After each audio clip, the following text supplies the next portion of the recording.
खुलुमबाय बड'लेण्ड खौरांनि गासै नायगिरि नोंथांमोनखौ आं बरायबाय। बे समाव जोङो तामुलपुरनि सिङाव थानाय कलबारि गामियाव आरो बे गामिनिफ्रायनो सासे जोंनि बर'नि मुंख्लं रुंसारि मनेस्वर बसुमतारिया थांनाय 2019 मायथाइनि 14 फेब्रुआरियाव जम्मु आरो काश्मीराव उदखारिनि जिथु गाग्लोबनायाव बिथाङा रुंसारि जानानै मुंख्लं जानो गोनां जादोंमोन।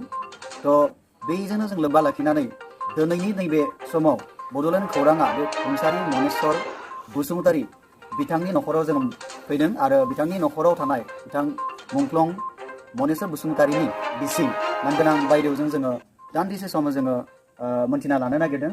थ' बायदेव गिबियावनो जों बड'लेण्ड खौरां नोंथांखौ बरायबाय आरो नोंथांखौ जों मोनथिनो नागिरगोन नोंथांनि नखरा दा सोलिनायाव माबाफोर माने जेंना जादोंमोन? सोलिनायावथ' जेबो जेंना गैया, मोजाङैनो सोलिगासिनो आरो। नोंथाङा सोरखारनिफ्राय माबाफोर साहाय्य मोनदोंमोन? बहुदानो सहाय खालामदों।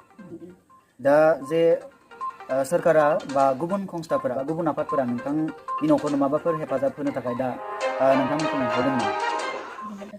बबेयाव लिंहरदो ओरैनो? दा कलकातायावनो 8 तारिखनि प्रग्राम, ओमफ्राय केरेलायावबो थांखांबाय जों। आच्छा। ओमफ्राय आरो मुम्बाइ। माबे मांखोनि 8 तारिख बियो? दाना डिसेम्बरनि। डिसेम्बरनि। जों 7 तारिखआव थांनांगोन खोमा। ओमफ्राय नोंथांलाहा दा नखराव ओरैनो साबेसे फेमिलि मेम्बार्सफोर दङ? जों दा साथामानो, दा सानै जाना दङ। आच्छा आच्छा। सासेयाथ' गुवाहाटियावनो थायो। दा जों मोनथिनो मोनदों आसाम सोरखारा नोंथांलानि फिसाजोनो बे माबा साखरि होदों होनना बुंदों, बेयो नंगौ ना? नंगौ। माबे बिफानाव होनाय जादों? टुरिजिम बिफानाव। दा बिथाङा मावबाय दं आरो ना? दा फिसाज्लाया? फिसाज्लाया दंथ'यो, ओरैनो फरायबाय थायो। आच्छा। अब्ला साबायखर थाबाय बड'लेण्ड खौरांनि गासै नायगिरि नोंथांमोननिसिम। बायदेवखौबो जों साबायखर जासिबाय।